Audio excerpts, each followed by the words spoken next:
Hello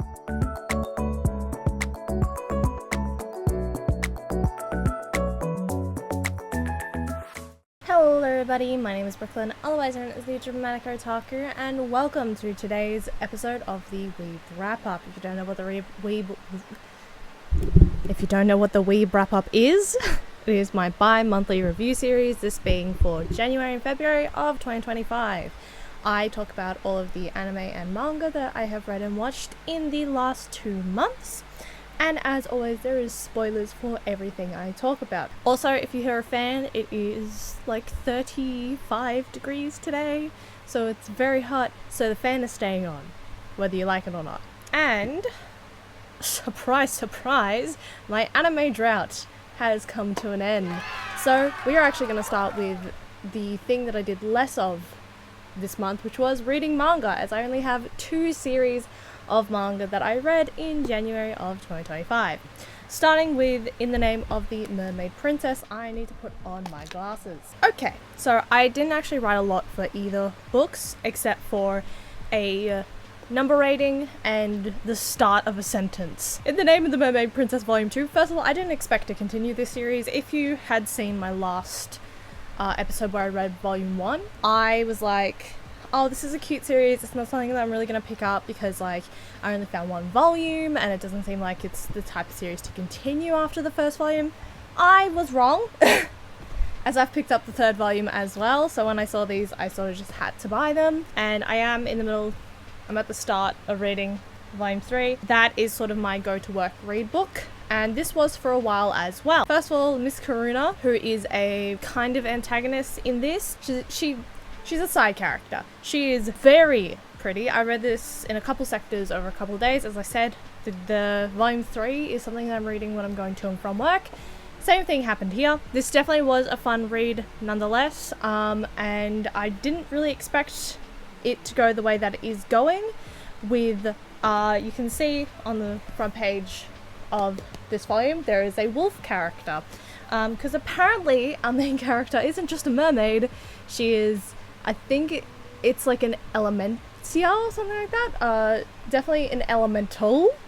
But her element is the water, and I just found that very interesting. I honestly didn't expect to like this as much as it was. I am missing our male protagonist, which is this character here, or a love interest in this story, so I can't wait to see what happens in the next volume, especially with a new side character and potential another love interest.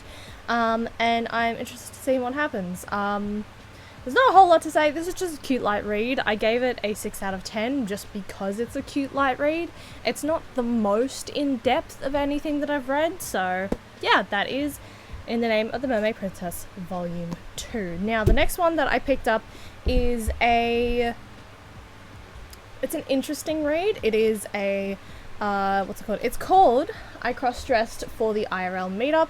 Now, this one, cute series. This is one that I'm genuinely not sure if I'm going to be continuing, just because, first of all, the volumes are really thick, but second of all, it's just not as engaging. It's a little too light and fluffy, slice of lifey for me, but the concept is actually quite funny.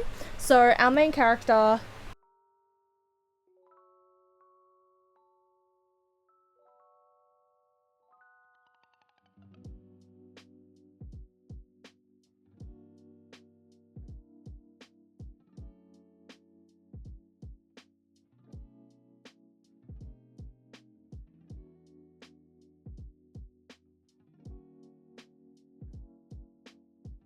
I do like the whole aspects of our main character here is actually an actor, and that's why he likes dressing up to go out, but also that he feels he can be more himself as like this dressed up version of himself. I think the character that he chose was Coco.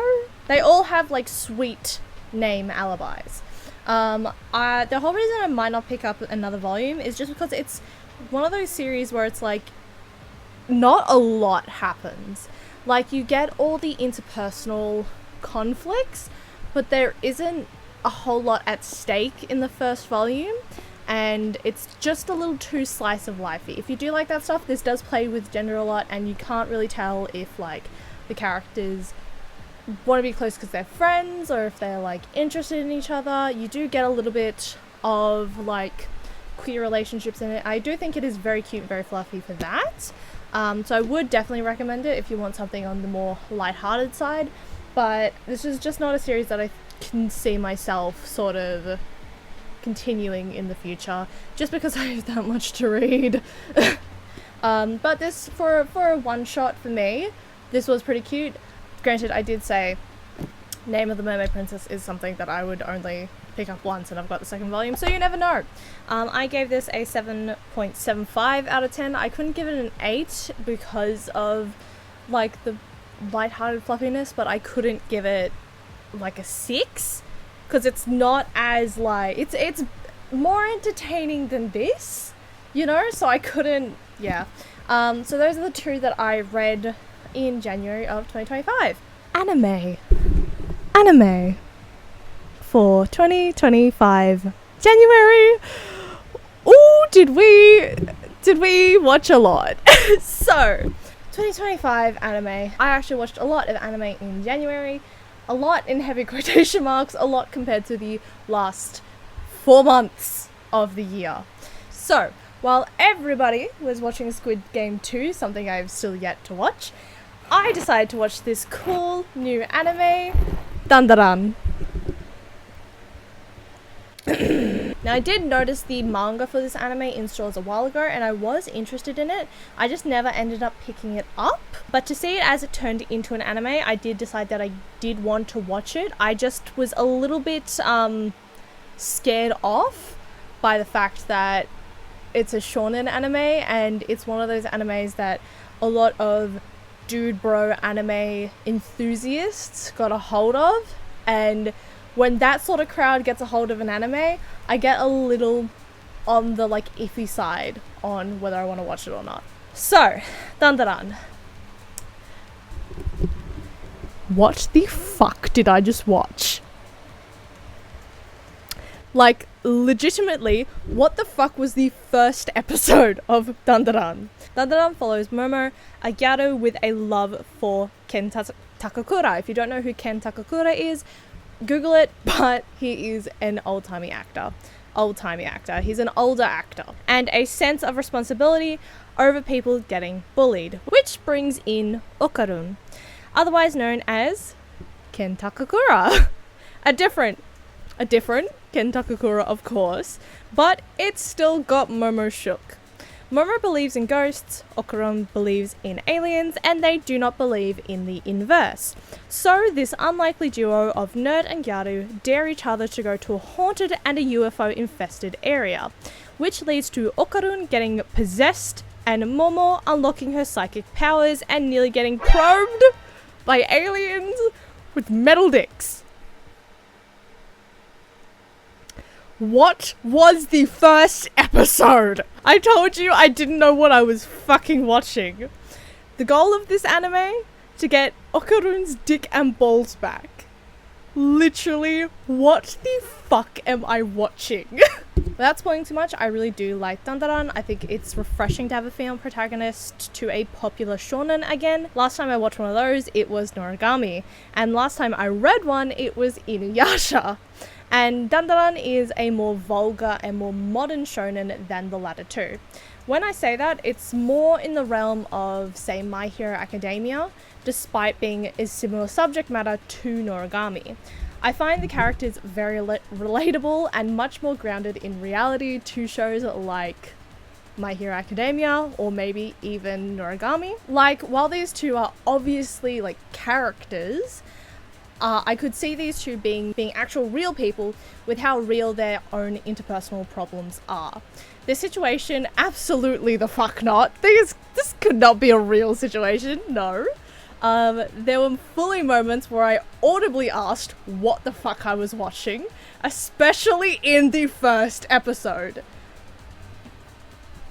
Go in to Dandadan if you're going to watch it, fully knowing you're going to be asking what the fuck you're watching in the first episode.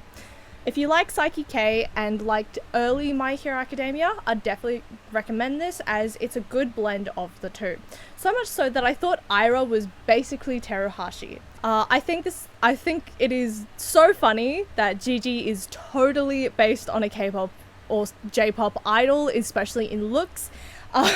Instantly I fucking knew based on that haircut, and I will say Dandadan does have its moments. I've had this series floating around the corner of my mind for a fair while because of anime Instagram / YouTube. And when episode 7 or 8 released, I saw a lot about how that episode was so devastating, and then you cut to the ending with the little lucky cat and the what's it called, and the hairdryer blowing in its fucking face, and how it's gone from this devastating scene to this goofy ass little cat. Now, I won't be giving you the name of the cat because that genuinely ruined a plot point for me when people started talking about the cat's name.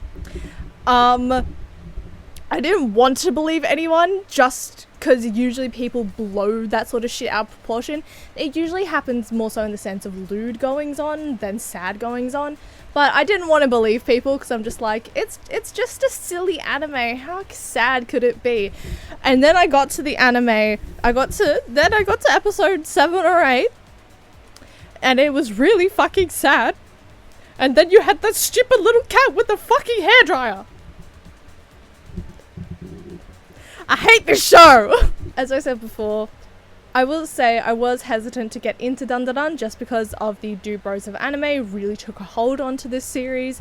Like, so much so I genuinely thought Okarun was the main character of the series and not Momo. He's not. He's a protagonist, but he's not the protagonist. Momo is definitely more of the protagonist, but it's like sort of a Bakudeku in My Hero or a Yato and Hiyori in Noragami. And again, I find it very refreshing, and I love that our protagonist is a gyaru as well. Not a lot of people picked up on that, but she is a gyaru just by the way that she dresses and by her friends that she hangs out with. You can tell that she's a gyaru.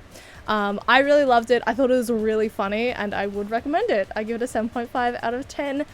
Fucking be careful of the first episode because it's a lot, and I nearly clicked off because I was like, what the actual fuck am I watching? If you want to know some notes that I took when watching this, I do have some. Episode 1, what the actual fuck was I watching? Episode 4, everyone in this family is crazy. Show it to me. And that is Momo's grandmother for everyone. Why the fuck is episode 5's title like Where Are Your Balls? Episode 6, the pink-haired chick is totally Teruhashi in a different universe. Nah, she didn't fucking find Okarun's balls. Episode 7, bro was told to kick her and he fucking headbutts her. This isn't Momo's mother, surely. Bro, Ira's story is so sad, and the acrobatics ghost story is also really sad. Oh my fucking god, that's brutal. Episode 8, thank you King for noticing they look alike. Is that Godzilla? Moving forward, in my anime for 2025 January, we have Mononoke. Oh my god, 2 anime in 1 month already? Can you believe it? Mononoke is a little high-paced and a little bit confusing and a lot on the eyes, but it is genuinely intriguing. I will admit there are some things I needed to go to Reddit to get explained to me, but this is specifically a story that is designed for you to rewatch and understand over time. Now, I'm not going to go through the plot just because it is, as I said, a little confusing. Basically, these 2 girls are going into this palace of, I think, not the emperor, but like a king or something, or someone in very high regard. And they are trying to be either concubines or they're trying to be housemaids, stuff like that. It's a little weird to explain, but it is a supernatural story. Mononoke is like a vengeful spirit, and that is what happens. It is a story about a vengeful spirit, and basically these 2 girls are reliving the story of this vengeful spirit. or like the life of the vengeful spirit when they were in life. It's a little hard, a little confusing. I did enjoy it quite a bit because I thought it was very interesting. Again, it's a series that it's a movie that I have to rewatch, and it is the start of a series. So it's up to you if you want to watch it. I have given a pretty shit review on it, but I gave it about a 6-ish out of 10, just because the pacing, the insane visuals, and the like parts that I didn't pick up on did sort of catch me out a little bit. Okay. And finally, our last of the anime of the day, we have Ranma 1/2. So watching this show, Winter is very, very intrigued. Now, this isn't the 90s version or the 80s version. This is the modern adaptation of Ranma 1/2, and I think this will kick my ass to actually go and watch the adaptation of Urusei Yatsura, just because I can't stand around reading all the manga and then go, actually I want to watch the like 70s anime. No, actually I want to watch the modern anime. Doing the same thing that I did with Sailor Moon. We're not doing that. So I hadn't read Ranma 1/2, but I do over here have the books, and you can sort of see I do have little figurines, or like I have plastic figurines. So I watched the 2024 anime release, I think. I really loved the colors and stylization. There were a couple times where I zoned out and didn't really know what was happening, but I honestly loved this. Takahashi's works are so fun to be adapted into anime form, and especially adapted to like a modern day setting. I really thought it was quite fun. The stylization of the fight between Ranma and Ryoga, I love how the art style takes from like 80s and 90s inspirations and really follows Takahashi's art style to a T, where some like readaptations of series tend to like make the characters more modern and look more modern. I really like that the Ranma series does definitely take from its roots and from its like 90s counterpart. I do really like that. Obviously it is following the art style of Rumiko Takahashi, but I like that it's clean but also has a very 90s style to it, that it's not super polished and shiny, unlike what I see from the Urusei Yatsura reboot. I thought it was really fun. I really, really want to see another season, and I'm insanely motivated to actually get started into reading Ranma 1/2. I do have the first volume of it. I've got the first like duplicate volume of it. Then I have volumes, I think 5 and 6. I don't have 3 and 4 yet, which is what has held me back from reading Ranma 1/2, plus the fact that I'm reading Inuyasha and Urusei Yatsura and haven't finished either of those series because they have fucking massive books. I need to fucking get my shit down and finish one of them. This is why I read Mermaid Saga first. Anyway, I honestly would give Ranma 1/2 an 8 out of 10. I thought it was so fucking fun, and like fun in a different way to Dandadan. Like, I like older anime and older series, and to have Ranma 1/2 be rebooted, I just thought it was really fun, and I really want to get back into reading Rumiko Takahashi.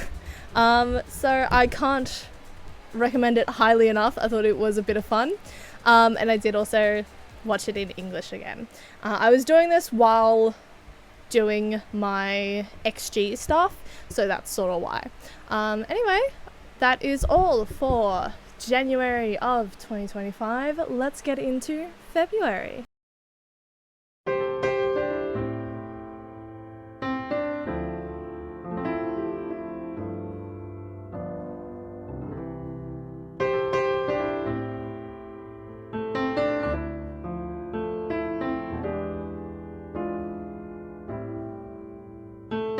February anime.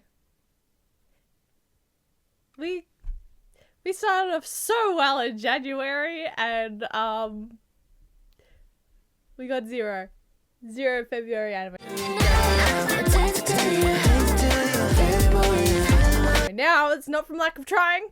Not from lack of trying. I did watch some Yu Yu Hakusho, I watched some of Slam Dunk, I watched some of Sakamoto Days, but between me not being interested in Sakamoto Days, watching a quarter of season 1 of Yu Yu Hakusho, and 1, maybe 2.5 episodes of Slam Dunk, and then my Netflix subscription running out, I didn't quite get to finish any of those in February. And you know, if you know this series, you would know I only review full seasons of anime unless I'm desperately in love with the series, which I'm not quite with any of them. So, no anime in February! Moving on to February manga, which I have got quite a lot of. Clearly, if I don't, you know, watch anime in 1 month, I am reading manga, and if I don't read manga, I'm watching anime. But this is what happens when you have a very time-consuming hobby. We have quite a few series going on. I need to put on my glasses, which will ruin the effect of my makeup, I know, but I wanted to try something new and look like a teary princess because this is February. I said that like I didn't have a Valentine. Anyway, we have some chunky series today. 3 quite heavy horror novels, so any trigger warnings will be on the screen. Thank you, Miah. Miah is editing this section, so I would like to thank you, Miah, in the comments down below after you like and subscribe. Please like and subscribe. Please. Please. I'm trying to get to 1,000 subscribers before my birthday, which is in November, so you have a little bit of time. You have until November. This is a threat. No, it's not. So, for February manga, we are starting off with Shoichi in the Junji Ito collection. Now, I know this should technically be a read and review because it is a short story collection from Junji Ito, and I did say that I wanted to make these read and reviews. However, I struggled quite heavily in starting to read this and reading it into chunks. It took me a lot of mental energy to actually start reading it because Shoichi is not my favorite of Junji Ito's characters. I find him more enjoyable when watching like Junji Ito anime adaptations than I do as a character, and this is all, as the title would suggest, all Shoichi's tales. So, another collection of Junji Ito's off the list. I'm not going to do much more than numberate the collection and give you my favorite story. As I have said in the past, not a massive fan of odd characters in horror.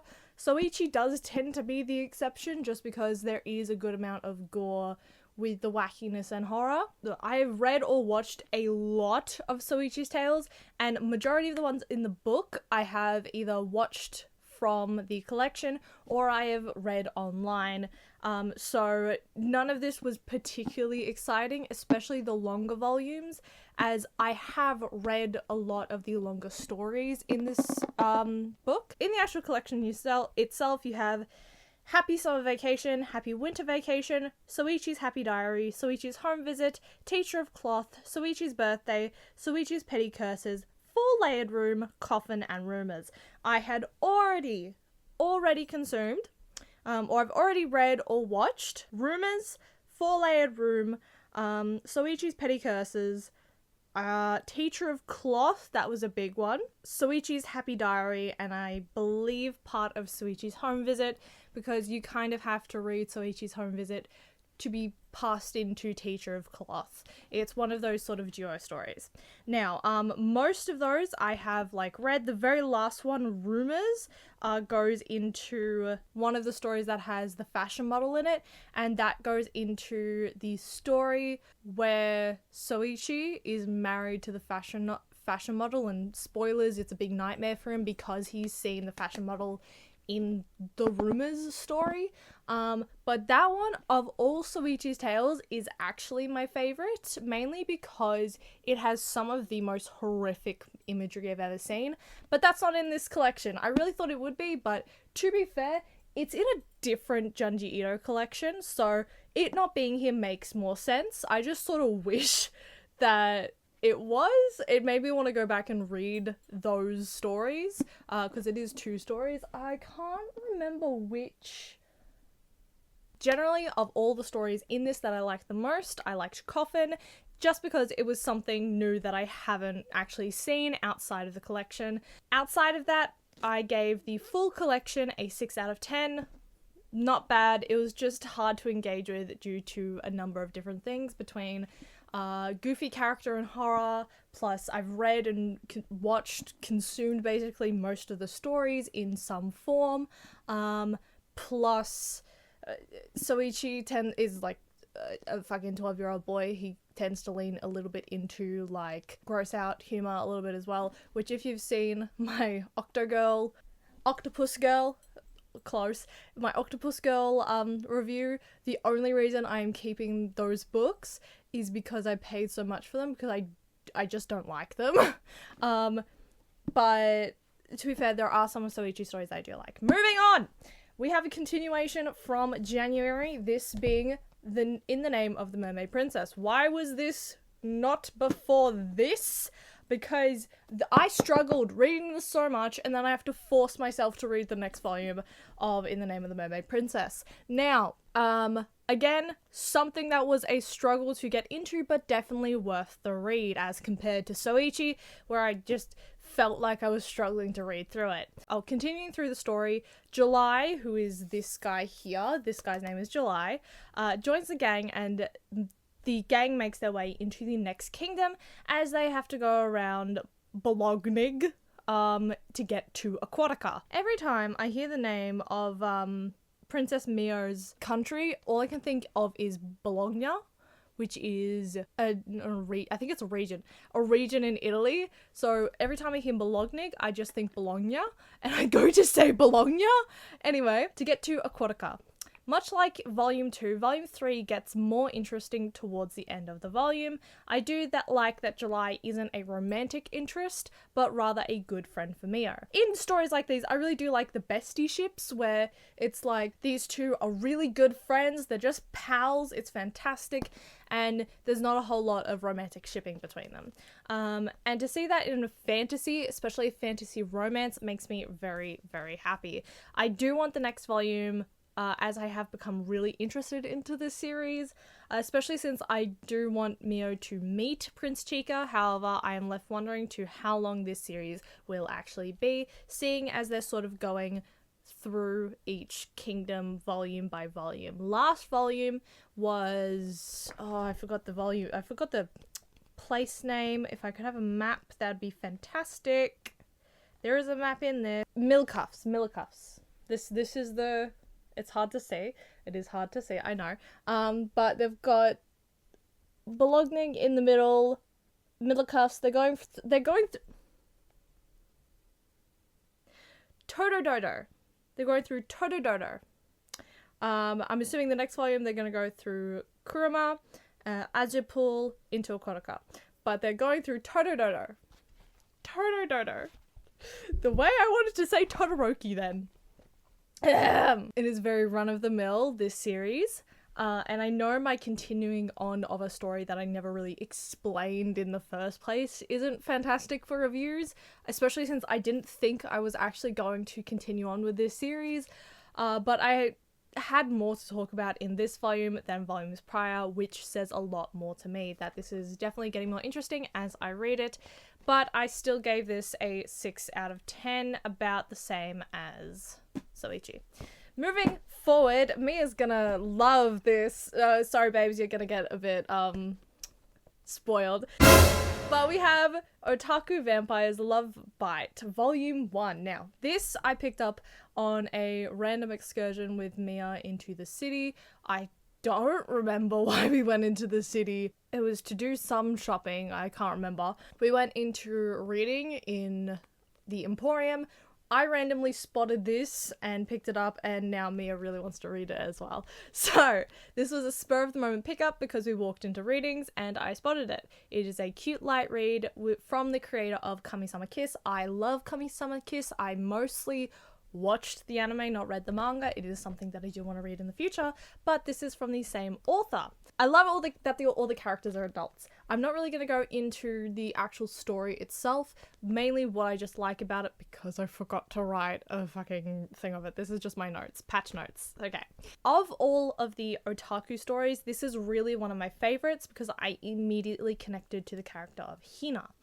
I love that Hina just wants an otaku friend and doesn't have romantic interests just yet for Kyuta, who is this character here. She just likes hanging out with Kyuta because Kyuta looks like her anime husbander.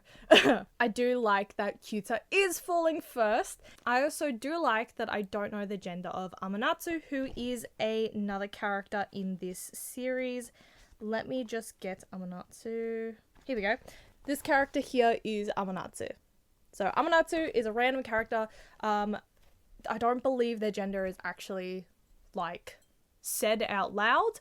It's really ambiguous. I do like that I don't know what gender Amanatsu is, that regardless of if they like Kyuta, they are love rivals with Hina, and that Hina and Amanatsu are now friends, and it is really, really cute. I like how positive this story is, and the main part of why I said I like this as an otaku story compared to other ones is that I didn't quite connect to the characters in Watakoi, even though I really, really love that series. And the Otaku Elf series I just could not connect with whatsoever. This is a series that I can actually connect with because it's by one of my favorite shoujo writers, so that's probably why I connected with it more. I gave this one an 8 out of 10. I thought it was really fun, I thought it was really cute, and I would like to continue the series, but whether I will actually be able to is a different question. Moving on, we have the first of the very big boys. This is Cat Eye Boy by Kazuo Umez. This is one of the perfect editions. I have both perfect editions. And compared to the last Kazuo Umez story that I read, I actually quite liked Cat Eye Boy a fair bit more. Obviously, that was Drifting Classroom. Now, if you remember, I liked Drifting Classroom Volume 1 and 2 better than I did Volume 3, and I like Cat Eye Boy to a similar amount to Volume 1 of the Drifting Classroom.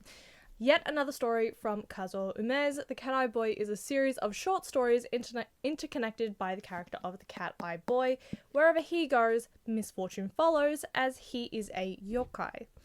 Despite his best attempts at helping some people, humans absolutely hate him. In the first volume, I really like the chapter Tsunami Summon.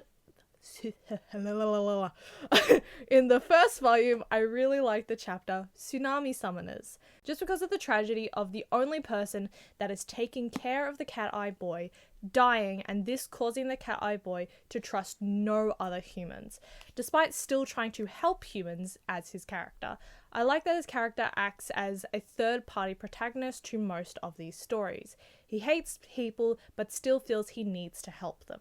Sometimes of his own ego, but sometimes because he does want to help. This was very entertaining, and some scenes are truly gruesome. There is some scenes, most of it's very sort of light-hearted, very shonen-esque. I mean, this is a shonen, kind of. But I like how most of the time it's like the most horrifying thing is him. But other points there is like just really gruesome scenes, mostly in the chapters of the Band of 1,000 Monsters. I'm just going to show this one of a skeleton, I guess, but that doesn't show exactly how horrific some of these images are. And this is one of the stories that actually kind of shows me how Junji Ito was influenced by Kazuo Umez. So that's something as well, is that the Cat Eye Boy did remind me a little bit of Shoichi. He's like kind of the opposite of Shoichi, where Shoichi is very harmless but wants to cause harm to people. The Cat Eye Boy is not very harmless but wants to prevent people from harm. And I think that's why I like this character a little bit more, even though he can be a little bit of a dickhead. He is a like small boy who's a supernatural deity who's very old but also not very old at all. I love how Umez keeps the story in the supernatural, with lots of yokai brought into the mix, and how these yokai are not friendly. And like how these yokai are not friendly, like how they are in many of the actual ghost stories that they come from. By that, I sort of mean in some stories, yokai end up being like good and bad. Most of the yokai that appear in here are evil spirits, which is what a lot of them appear to be in actual yokai stories. There are some that are good, but in fictional stories, they tend to like blend them a little bit. I like that Umez keeps them evil. So I gave this one a 7 out of 10. It wasn't my favorite, didn't love it, but I still thought it was pretty good. It was better than Soichi's Tales. Moving forward, we have something lighthearted. We have Sakura Saku Volume 5.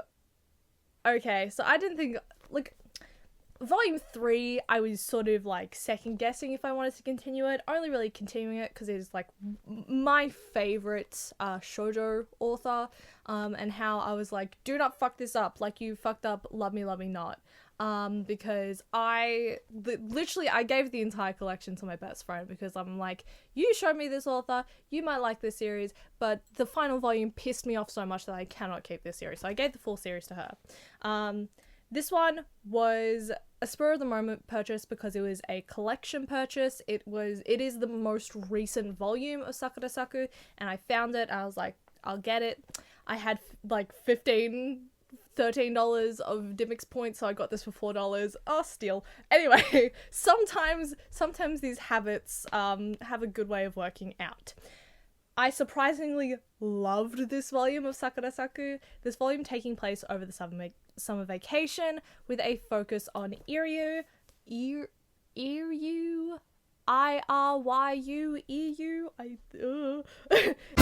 It's this character here, Blondie. With him and Saku getting closer and ending up knowing each other in the past, with Saku needing to figure out how. Obviously, with the regular Saku and Hiroki pining going on, with Saku trying to make excuses to see Hiroki before it is Hiroki. Haruki! It's Haruki! Haruki. Why did I say Hiroki? It's every fucking time.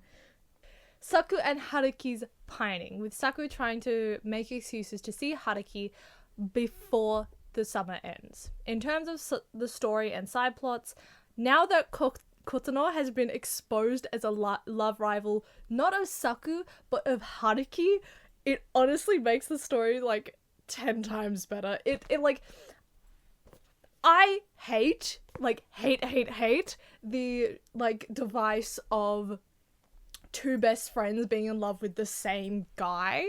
Because it just ends up being catty and like very, oh, woe is me, I'm the protagonist, you can have him, I don't deserve him, you're my best friend. No, bitch. No. I hate that device so much. But make it gay? Yes. Oh my god. It's so fucking good. Like all the times Kotono tries to show off to Haruki being like, ha! I spent more time with Saku this summer. She gave me presents. We played with fireworks. And then Haruki's just like, cool. Good for you, I guess. And Kotono just storms off. She's like, fuck you. And there's one scene that's really, really funny, where I forgot his name. It's the other male side character in Saku and Haruki's group, and he tries to stop Kotono from seeing Haruki and Saku being cute together, and she just sort of goes, I saw that. Thank you, but I saw that. That was really, really funny. It made me laugh. And it just makes it even better now that Iryu is clearly also a main rival for Hiroki. Like, these two are fighting for this girl. Like, they really love her. And then you just have whatever the fuck Kotono is doing. She's like, no, but I love her. And Saku's just delirious. She's like, oh, you like Haruki? And she's like, no, I like you. It's so fucking funny. I like the shoujos where everyone is after the main girl and not the inverse where everyone's after the main love interest. And this volume is just a bundle of drama and joy with Iryu getting closer with Saku and very clearly irking Haruki. Also, I also love that it is so clear Haruki loves Saku back and that they're both tiny little cowards that can't confess to one another. I don't know why, but it feels very refreshing. And speaking on queerness in this book, does Ryusuke's friend like him? Because, Ryusuke, if you don't know, is this guy's older brother. And he has a friend, and it's being brought up in the book that this friend keeps trying to see Ryu. I feel like it's gay, but I might just be pulling that out of my ass, because clearly this man is important to the story, or very much to Ryusuke's character, otherwise he wouldn't be brought up as much. Main theory is that it was this guy that was the one who saved Saku in the beginning, and that he's not gay for Ryusuke, but I can dream. This series has really thrown me through a loop at the best of times, so we can only wait and see till the next volume. Structure-wise, I am annoyed that instead of more chapters, we got a short. It's always annoying when that happens. It happened in My Love Mix-Up, which has returned to my desk, or to my toy shelves. It happened in... I'm pretty sure it's happened in other Yosaki Saka stories. It's happened in what other Yuri Espoir. Oh, it pissed me off when it happened in Yuri Espoir. It's happened in a lot of predominantly shoujo stories. It also happened in Orange. I wasn't a massive fan of when it happened in Orange. I thought we were getting more chapters after the end of the book, but that wasn't the case.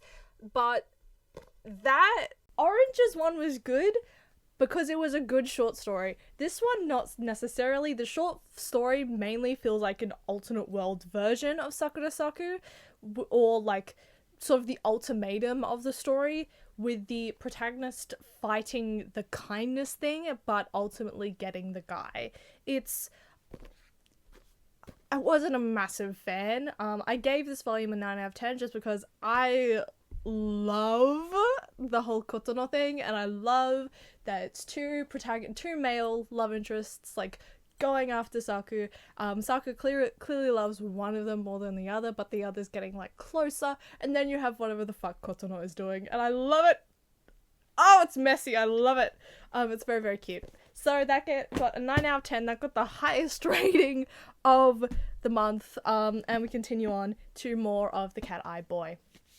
And we have volume 2, which I think is the last volume of the Cat Eye Boy. I've seen nothing about a third volume coming out, and based on the short stories, I would assume not.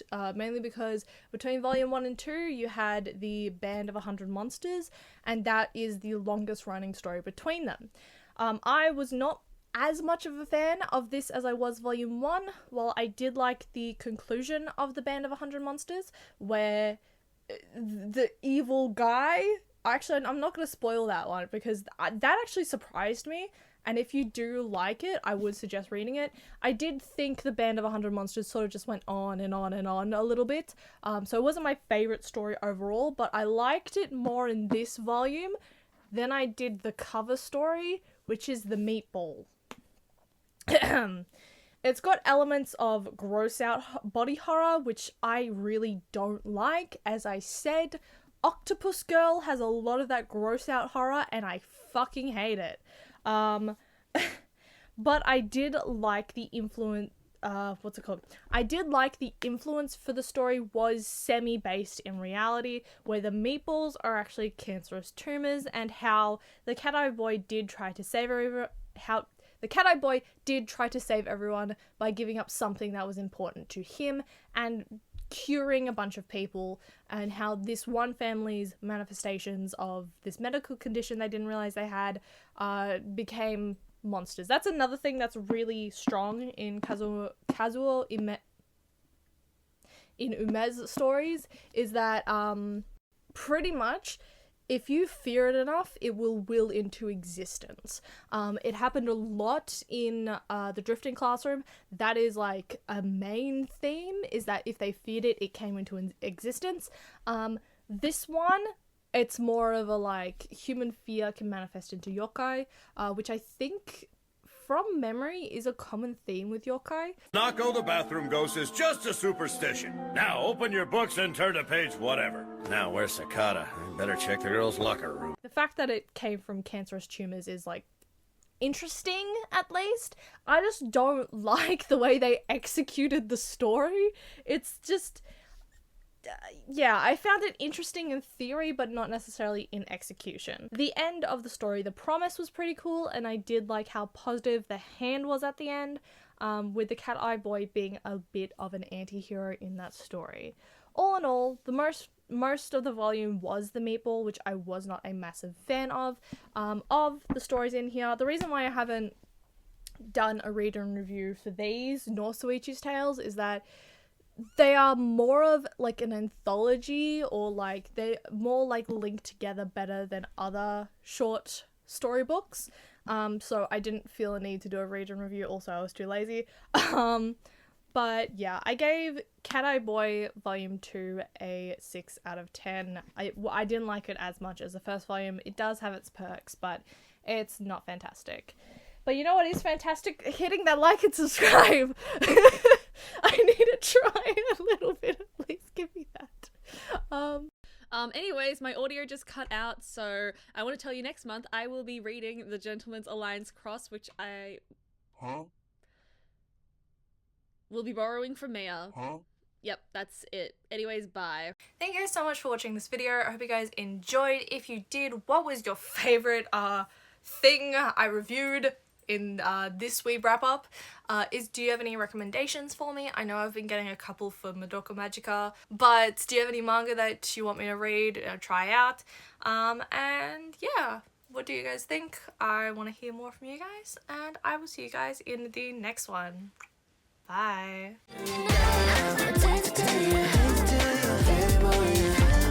Need a